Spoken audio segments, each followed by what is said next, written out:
اہل تقویٰ کی صورت بنا لیجئے، اہل تقویٰ کی صورت بنا لیجئے، نور سنت سے چہرہ سجا لیجئے، اہل تقویٰ کی صورت بنا لیجئے۔ محترم حضرات، معزز سامعین کرام،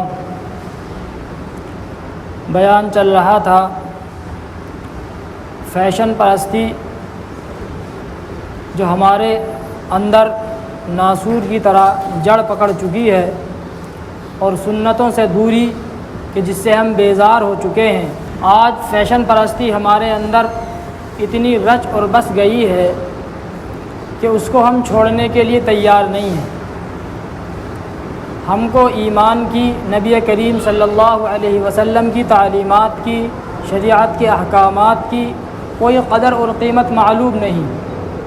وجہ اس کی یہ ہے کہ ہم کو یہ دین اسلام، یہ ایمان گھر بیٹھے بٹھائے مل گیا۔ چونکہ ہمارے باپ دادا ایمان والے تھے تو ہم بھی چونکہ ایمان والے گھر میں پیدا ہو گئے، اس لیے ہم بھی مسلمان ہیں۔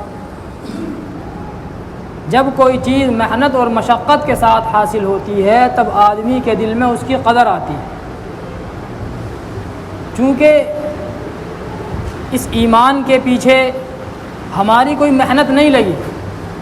اگر ہم کسی غیر ایمان والے کے گھر میں پیدا ہوتے تو خدا جانے کہ ہم بھی غیر ایمان والے ہی ہوتے۔ کیوں؟ ہم کو محنت مشقت کی تو جو ہے کوئی عادت ہے نہیں، ہمارے اندر غور و فکر کرنے کی صلاحیت تو ہے نہیں۔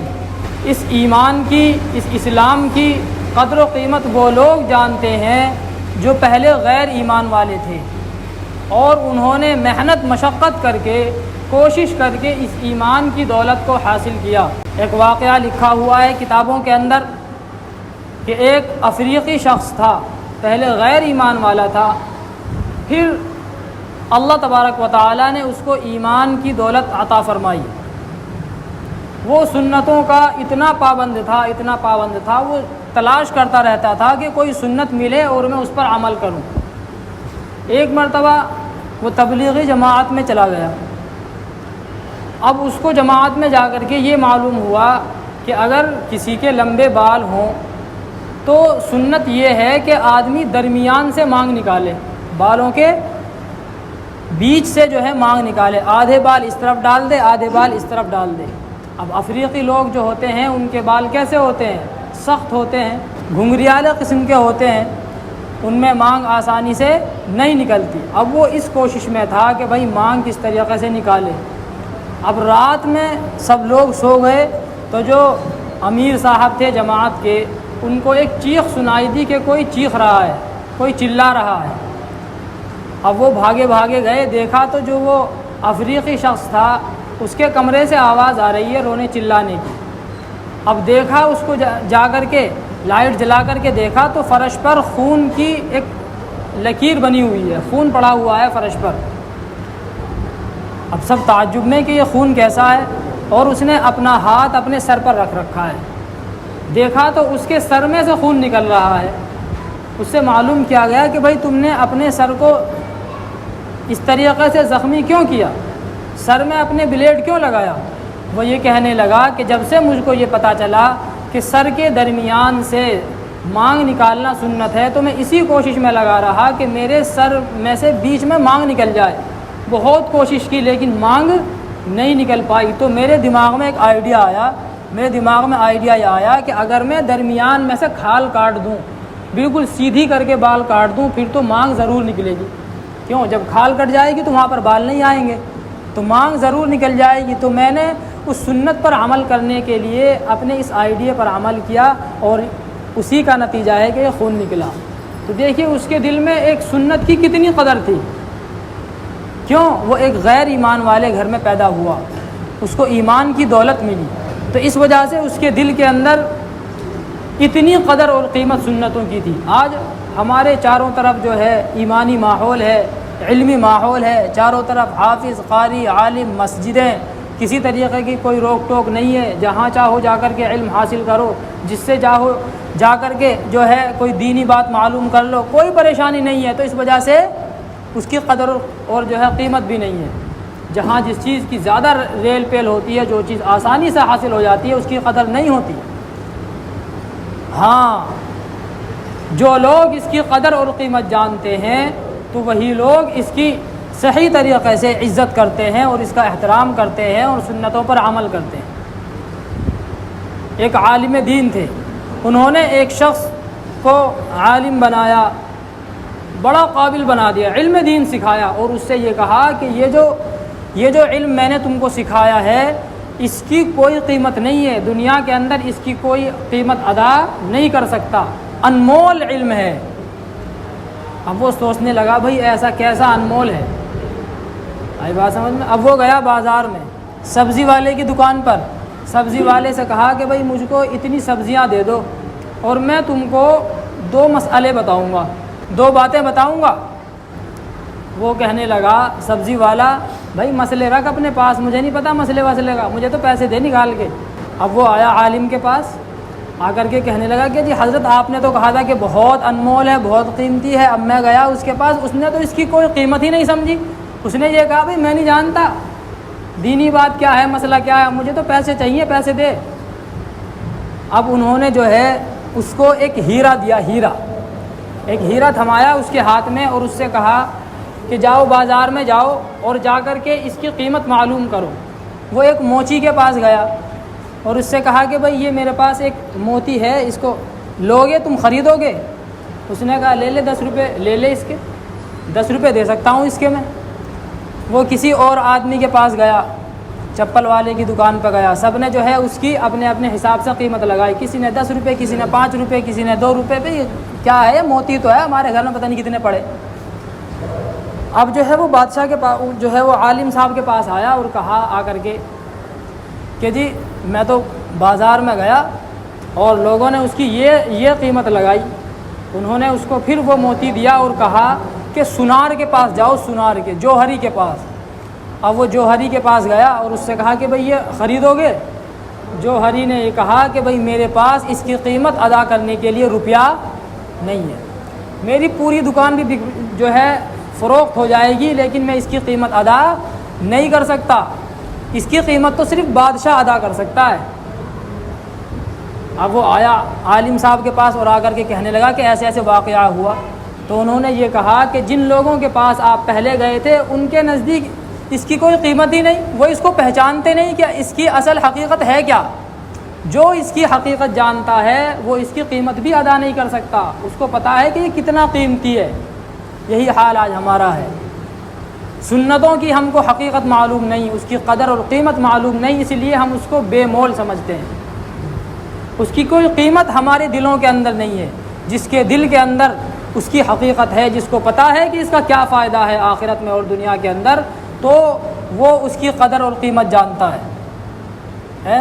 آج ہم نے جو ہے سب کچھ کس کو سمجھ لیا؟ دنیا کو سمجھ لیا، دنیا کی چکا چوند کو سمجھ لیا۔ ہم جو ہے دن رات فلمیں دیکھتے ہیں، سیریل دیکھتے ہیں، ڈرامے دیکھتے ہیں، اور جو کچھ ان کے اندر ہوتا ہے اسی کی نقالی کرنے کی کوشش کرتے ہیں۔ آپ صلی اللہ علیہ وسلم اور صحابہ کرام کی نقالی کا خیال تو کبھی ہمارے دل میں بھی نہیں آتا، کبھی ہم یہ نہیں سوچتے کہ آپ صلی اللہ علیہ وسلم ایسے کپڑے پہنا کرتے تھے، ہم بھی ایسے ہی پہنیں گے، ہم بھی آپ صلی اللہ علیہ وسلم کی طرح باعزت بن جائیں گے، ہم بھی اللہ تبارک و تعالیٰ کی نظر میں محترم ہو جائیں گے۔ کبھی یہ کبھی ہمارے دل میں یہ خیال نہیں آتا۔ دل میں کیا خیال آتا ہے؟ بھائی فلاں فلم جو ابھی نئی ریلیز ہوئی ہے اس کے اندر جو فلاں ہیرو نے ایسے کپڑے پہن رکھے میں بھی ایسے ہی بناؤں گا، اس کے پاس اتنا بینک بیلنس ہے فلم کے اندر، میں بھی وہی کروں گا۔ تو جو ہم فلموں کے اندر، ڈراموں کے اندر دیکھتے ہیں اسی کی نقالی کی کوشش کرتے ہیں، حالانکہ وہ سب بالکل جھوٹ ہوتا ہے۔ آئی بات سمجھ میں؟ سب وہ پہلے کہانی لکھی ہوئی ہوتی ہے کہ کیا کیا کرنا ہے فلم کے اندر، اسکرپٹڈ پوری فلم ہوتی ہے، پہلے لکھی جاتی ہے، اس کے بعد جو کچھ ہوتا ہے سب وہ بالکل جھوٹ ہوتا ہے، نقلی ہوتا ہے، اصل اس کے اندر کچھ بھی نہیں ہوتا۔ تو ہم نے اپنا آئیڈیل بنا لیا فلمی ہیرو کو، لڑکیوں نے اپنا آئیڈیل بنا لیا فلمی ہیروئنوں کو، جو کچھ وہ کرتے ہیں وہی سب کچھ ہم کرنے کے لیے تیار رہتے ہیں۔ ہے تو ہمیں اپنا آئیڈیل آپ صلی اللہ علیہ وسلم کو بنانا چاہیے۔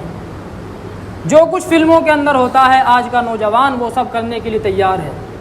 معاشرے کے اندر جو بے راہ روی، بے حیائی پھیل رہی ہے، تشدد پھیل رہا ہے، بے صبری جو پھیل رہی ہے، وہ سب انہی فلموں کی دین ہے۔ فلموں کے اندر ہم دیکھتے ہیں مار دھاڑ، چوری ڈکیتی، تو وہ سب ہم اپنی زندگی کے اندر کرنے کی کوشش کرتے ہیں۔ جہاں کسی شخص کی کسی سے تھوڑی سی بات خراب ہوئی، بس وہ اپنا فلمی جو ہے، جو اس نے اس فلم کے اندر دیکھا ہے اس کو دہرانے کی کوشش کرتا ہے، اس کی نقل کرنے کی۔ بھائی اس فلم میں تو فلاں ہیرو نے ایسے ایسے مارا تھا، میں بھی جو ہے ایسی کروں گا، حالانکہ وہ سب پہلے ہی طے شدہ ہوتا ہے۔ وہ اصل میں جو مار پیٹ ہوتی ہے وہ اصل نہیں ہوتی مار پیٹ، وہ سب نقلی ہوتا ہے، جھوٹ ہوتا ہے۔ اگر اس طریقے سے مار پیٹ ہونے لگے، لوگ اس طریقے سے اصل میں جو فلم ہوتی ہیں ان کے اندر مرنے لگیں، تو پھر تو دنیا کے اندر ایک تباہی پھیل جائے گی۔ کون جائے گا فلموں میں کام کرنے کے لیے؟ کوئی نہیں جائے گا۔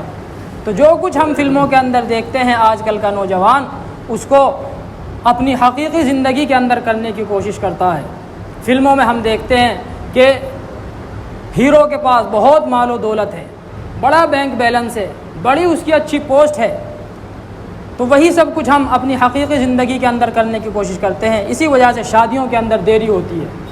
کیوں؟ آدمی اتنا ہی بینک بیلنس، اتنی ہی گاڑیاں، اتنا ہی بہترین گھر، اتنا ہی اپنا عیش و آرام کرنے کی کوشش کرتا ہے، حالانکہ وہ سب ہو نہیں پاتا۔ دیکھیے ہمارے ماں باپ نے جب ہم جوان ہو گئے اس وقت آ کر کے اپنا رہن سہن، اپنا گھر بار درست کیا، تو ہم ابھی 20 22 25 سال کی ہماری عمر ہے، تو ہم اتنی عمر میں یہ سب کیسے کر سکتے ہیں؟ کر سکتے ہیں؟ آسان ہے؟ نہیں آسان ہے۔ ماں باپ اپنی پوری زندگی اپنا گھر بنانے میں لگا دیتے ہیں۔ بات سمجھ، ایک چھوٹی سی گاڑی لینے کے لیے ماں باپ اپنی پوری زندگی خرچ کر دیتے ہیں، اور ہم یہ چاہتے ہیں کہ 20 22 25 سال کی عمر میں سب کچھ حاصل کر لیں۔ جب کسی سے شادی کے لیے کہا جاتا ہے تو کیا کہتے ہیں؟ اجی پہلے میں اپنا کام سیٹ کر لوں، پہلے میں اپنا گھر بنا لوں۔ یہ اتنا آسان نہیں ہوتا۔ اس لیے اس فلمی چکا چوند کو چھوڑیں اور اپنی حقیقی دنیا کے اندر آئیں، اپنی آنکھیں کھولیں کہ ہم کو کیا کرنا ہے اور ہم کیا کر رہے ہیں۔ اسی فلم کی دین ہے کہ آج ہمارے اندر بے حیائی پھیلی ہوئی ہے۔ فلم دیکھ کر کے نوجوان طبقہ کسی لڑکی سے دوستی کرنے کو فیشن سمجھتا ہے، اپنے لیے باعث فخر سمجھتا ہے، اور اپنے دوستوں کے اندر اس بات کو بیان کرنا بڑے فخر کی بات سمجھتا ہے کہ میری تو فلاں لڑکی سے دوستی ہے۔ حالانکہ غور و فکر کریں کہ جس لڑکی سے دوستی ہے وہ کسی کی بیٹی یا بہن ہے۔ ذرا سوچیں ٹھنڈے دماغ سے کہ جب آپ کسی کی بہن بیٹی سے دوستی کر سکتے ہیں تو کوئی دوسرا آدمی ہماری بھی بہن بیٹی سے دوستی کر سکتا ہے؟ کر سکتا ہے؟ نہیں کر سکتا۔ تو جب ہم کو یہ بات پتہ چلے گی کہ ہماری بہن سے، ہماری بیٹی سے کسی لڑکے کی دوستی ہے تو ہم کو کیسا لگے گا؟ تو سوچئے کہ جب اس سامنے والے آدمی کو پتہ چلے گا کہ میری بہن بیٹی سے فلاں شخص کی دوستی ہے تو اس کو کیسا لگے گا؟ برا لگے گا؟ نہیں لگے گا۔ لیکن آج ہم نے اس کو فیشن سمجھ لیا ہے اور اپنے دوستوں کو بتلاتے ہیں، اور رات بھر واٹس ایپ پر، فیس بک پر، میسنجر پر نامحرم لڑکیوں سے چیٹنگ کرتے ہیں اور اس میں خوشی محسوس کرتے ہیں، حالانکہ یہ بے حیائی کے کام ہیں۔ قرآن کریم کے اندر اللہ تبارک و تعالی فرماتے ہیں وَلَا تَقْرَبُوا الزِّنَا إِنَّهُ كَانَ فَاحِشَةً وَسَاءَ سَبِيلًا، زنا کے قریب بھی مت جانا، بے شک یہ بے حیائی کا کام ہے۔ زنا صرف اس کو نہیں کہا جاتا جو وہ کام ہے جو میاں اور بیوی کیا کرتے ہیں، صرف اسی کا نام زنا نہیں ہے، بلکہ زنا سے پہلے ہونے والے جتنے کام ہیں، دیکھنا، نامحرم پر گندی نگاہ ڈالنا، اس سے بات چیت کرنا، اس کی طرف چل کر کے جانا، اس کے بارے میں دل میں سوچنا، یہ سارے کے سارے زنا کہلاتے ہیں۔ آپ صلی اللہ علیہ وسلم نے فرمایا آنکھیں بھی زنا کرتی ہیں، وَزِنَاهُمَا النَّظْرُ، ان کا زنا دیکھنا ہے۔ اسی طریقے سے ہاتھ بھی زنا کرتے ہیں، اور ان کا زنا ہاتھ سے پکڑنا ہے، کسی نامحرم کو ہاتھ سے پکڑنا۔ اسی طریقے سے پیر بھی زنا کرتے ہیں، اور پیروں کا زنا نامحرم کی طرف چل کر کے جانا ہے۔ تو ہم غور و فکر کریں کہ ہم فلمیں دیکھ کر کے کہاں جا رہے ہیں، کدھر جا رہے ہیں۔ یہی نوجوانی کی عمر ہوتی ہے، 14-15 سال سے لے کر کے جو ہے 21-22 سال تک کی جو عمر ہوتی ہے، یہ بڑی خطرناک عمر ہوتی ہے۔ اسی عمر کے اندر انسان بنتا بھی ہے اور کیا کہتے ہیں بگڑتا بھی ہے، سارے کام اسی عمر کے اندر ہوتے ہیں۔ تو آدمی کو غور و فکر کرنا چاہیے اپنے اوپر کہ اگر ہم کسی کی بہن بیٹی کے ساتھ اس طریقے کا معاملہ کریں گے تو کوئی دوسرا ہماری بہن بیٹی کے ساتھ بھی کر سکتا ہے۔ لیکن ہمارا خیال کیا ہوتا ہے کہ میری بہن بیٹی تو بہت محفوظ ہے، اگر ہم کسی کی بہن بیٹی کو اپنے جال میں پھنسا سکتے ہیں تو کوئی دوسرا بھی ہماری طرح چالاک ہو سکتا ہے، وہ بھی ہماری بہن بیٹی کو پھنسا سکتا ہے۔ امام شافعی فرماتے ہیں کہ زنا قرض ہوتا ہے۔ زنا کیا ہوتا ہے؟ قرض ہوتا ہے۔ اگر ہم آج کسی کے گھرانے کی عزت کو تار تار کریں گے تو کوئی شخص ہمارے گھر کی عزت کو بھی تار تار کرے گا۔ اس لیے ہمیں اپنے آپ پر غور و فکر کرنا ہے اور تھوڑی دیر کی مستی کے لیے اپنی آخرت کو تباہ و برباد نہیں کرنا۔ مولانا اشرف علی تھانوی فرماتے ہیں کہ بدنظری ایسا گناہ ہے کہ جس میں آدمی کو حاصل کچھ بھی نہیں ہوتا سوائے دل کی بے چینی کے۔ آدمی اگر کسی خوبصورت لڑکی کو دیکھ لے تو صرف دل بے چین ہی رہتا ہے، حاصل کچھ نہیں ہوتا، نہ اس سے بات کر سکتا ہے، نہ اس کو حاصل کر سکتا ہے، نہ اس سے اپنی خواہش پوری کر سکتا ہے۔ ہاں دل ضرور بے چین رہے گا، دن رات اسی کے بارے میں سوچتا رہے گا، گھلتا رہے گا، کڑتا رہے گا۔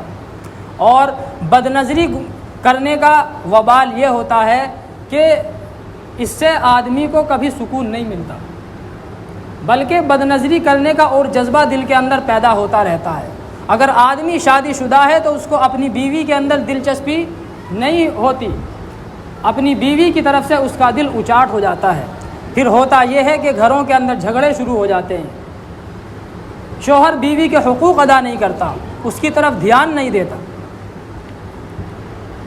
حدیث پاک میں آتا ہے اگر کوئی اللہ تبارک و تعالیٰ کے لیے اپنی نگاہوں کو نیچی کر لے تو اللہ تبارک و تعالیٰ اس کو عبادت کے اندر ایسی مٹھاس کو عطا فرماتے ہیں کہ آدمی اس کو اپنے دل کے اندر محسوس کرتا ہے۔ بدنظری کرنے کا ایک وبال یہ ہوتا ہے کہ آدمی کو عبادت کے اندر اس کا جو ہے دل نہیں لگتا، وہ یہ آئے گا مسجد کے اندر اور سوچے گا کہ جلدی سے بس کسی طریقے سے باہر نکلوں، اس کو بھاگنے کی لگی رہے گی باہر، مسجد میں آنے کو اس کا دل نہیں کرے گا، چاہے مسجد کے سامنے برابر میں اس کا مکان ہو، لیکن مسجد میں آنے کی اس کو توفیق نہیں ملتی۔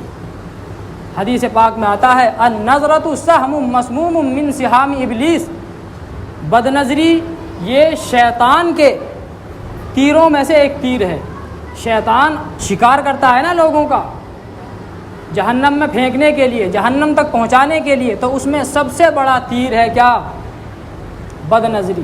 بدنظری ایسا تیر ہے کہ اس میں بڑے بڑے اچھے پھنس جاتے ہیں۔ حدیث پاک میں آتا ہے آپ صلی اللہ علیہ وسلم نے فرمایا کہ اگر تم راستے پر چل رہے ہو اور کسی عورت پر تمہاری نگاہ پڑ جائے تو فوراً اپنی نگاہ کو جھکا لو، فوراً اپنی نگاہ کو جھکا لو، پہلی نظر معاف ہے۔ ایک شخص کہنے لگا کہ جی ہم تو پہلی نظر میں چھک کے دیکھ لیں، بس ہم تو بس پہلی نظر میں دل بھر کے دیکھ لیں۔ یہ مطلب نہیں ہے حدیث کا، مطلب یہ ہے کہ اگر اتفاق سے تمہاری نظر پڑ جائے تو ایک دم جھکا لو۔ یہ نہیں کہ پڑ گئی نظر تو بس اب آدھے گھنٹے تک آنکھ کھول کر کے اچھی طریقے سے پورے جغرافیے کا معائنہ کر رہے ہیں، یہ نہیں۔